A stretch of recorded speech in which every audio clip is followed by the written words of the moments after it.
Naranasan mo na ba ang magising sa kalagitnaan ng gabi dahil sa biglaang pamumulikat ng binti o paa?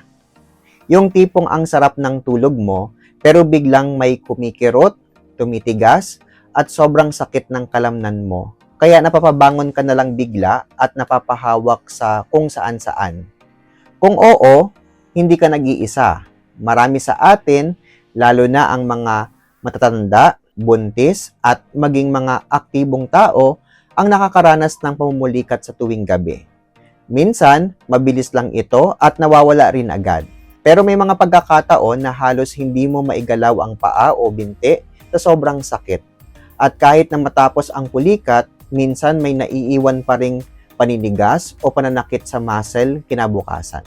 Ako po si Renz Marion, isang licensed pharmacist at nurse. At para po sa episode natin ngayon, pag-uusapan natin kung ano ang pamumulikat, bakit ito nangyayari, lalo na sa gabi, at paano ito maiiwasan o magagamot sa natural o medikal na paraan.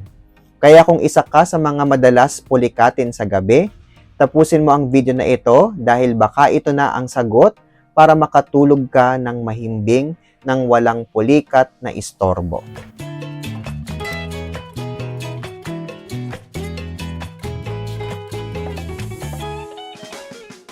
Ang pulikat ay ang biglaang paninigas ng isang kalamnan na kadalasang masakit at mahirap igalaw.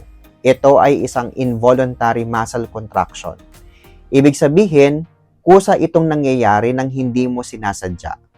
Madalas itong nararanasan sa mga binti, lalo na sa likod na bahagi ng binti o sa may paa. Pero pwede rin itong mangyari sa kamay, braso o kahit sa tiyan. Kapag tayo ay pinupulikat, ang kalamnan ay parang biglang kumokontra o humihigpit at hindi agad nakakabalik sa normal na estado. Kaya sa loob ng ilang segundo o minuto, ramdam na ramdam mo ang kirot at paninigas. Para itong buhol sa loob ng muscle na biglang tumitigas at ayaw lumuwag. Ang mga kalamnan sa ating katawan ay gumagalaw sa tulong ng mga electrical signals mula sa ating utak. Pero minsan, dahil sa pagod, dehydration, o kakulangan sa ilang minerals tulad ng potassium, magnesium at calcium, nagkakaroon ng misfiring o maling signal sa nerves na nagreresulta ng pulikat. At dahil kadalasang nangyayari ito habang natutulog o nagpapahinga, hindi handa ang katawan natin na i-relax o kontrolin agad ang muscles na naaapektuhan. Kaya mas ramdam natin ang sakit. Minsan, kahit natapos ang pulikat, naiwan pa rin ang pananakit o paninigas ng muscle at nagiging sagabal ito sa maayos na pagtulog o pagkilos kinabukasan. Maraming posibleng dahilan kung bakit tayo nakakaranas ng pamumulikat, lalo na sa gabi. Isa sa mga pangunahing sanhi ay ang pagkapagod ng kalamnan. Kapag sobra ang paggamit ng mga muscles sa buong araw, gaya ng matagal na pagtayo, paglalakad o pag-ehersisyo, maaaring mapuwersa ang kalamnan at magresulta sa pulikat kapag ito'y nagpapahinga na.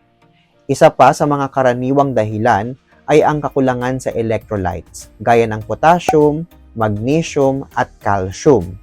Ang mga mineral na ito ay mahalaga para sa normal na paggalaw at pagpapahinga ng ating mga kalamnan. Kapag kulang tayo dito, nagkakaroon ng aberya sa signal na natatanggap ng muscle. Kaya ito biglang kumokontra ng hindi inaasahan. Ang dehydration o kakulangan sa tubig sa katawan ay isa ring malaking factor. Kapag kulang ka sa tubig, hindi maayos ang daloy ng electrolytes at maaapektuhan ang functions ng nerves at muscle na maaaring humantong sa pamumulikat. May mga pagkakataon din na may kinalaman ang posisyon sa pagtulog. Halimbawa, kapag nakaunat masyado ang paa o binti habang natutulog, maaaring ma-stretch ang muscle lang hindi tama. Kaya ito ay biglang titigas o pipilipitin. Bukod dito, may mga medical na kondisyon din na pwedeng magdulot ng pamumulikat, gaya ng diabetes, sakit sa ugat, kakulangan sa thyroid hormones, o kaya side effects ng ilang gamot tulad ng diuretics at statins, katulad ng simvastatins. At syempre, edad rin ay factor. Habang tumatanda tayo, natural na humihina ang ating muscle mass at nababawasan ang flexibility, kaya mas nagiging prone tayo sa pulikat.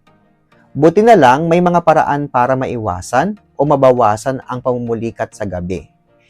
Hindi mo kailangang tiisin na lang ito tuwing gabi.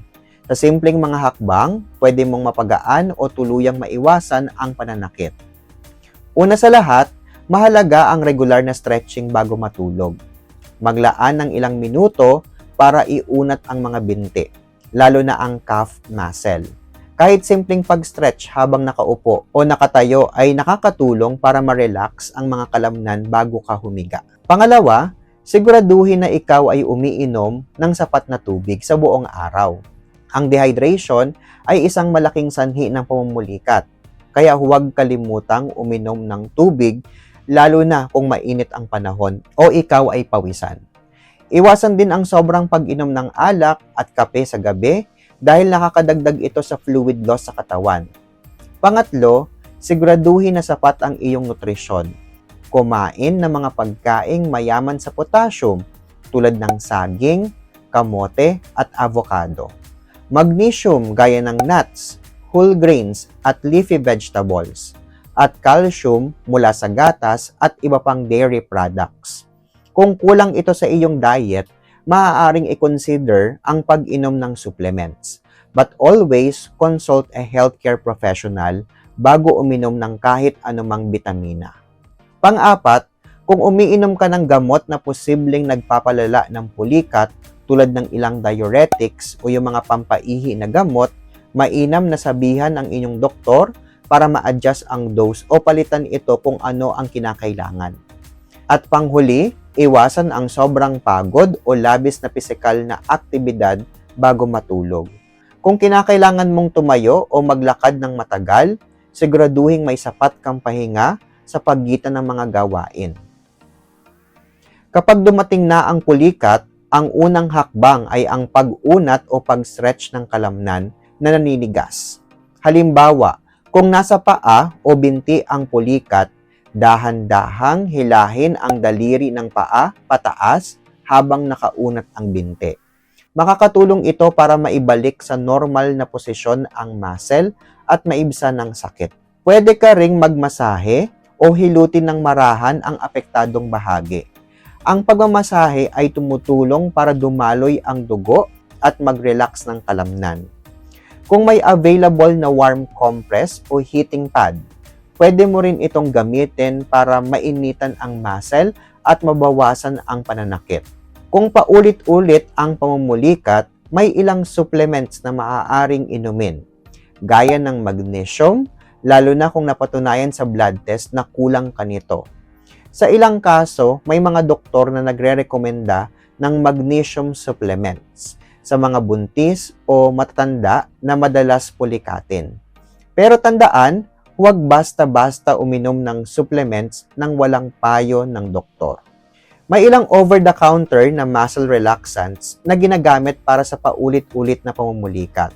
Pero hindi ito palaging inirekomenda dahil may mga side effects at dapat lang ito sa mga matitinding kaso. Ang mas ligtas na gawin ay ang regular na stretching at tamang hydration at balanced diet.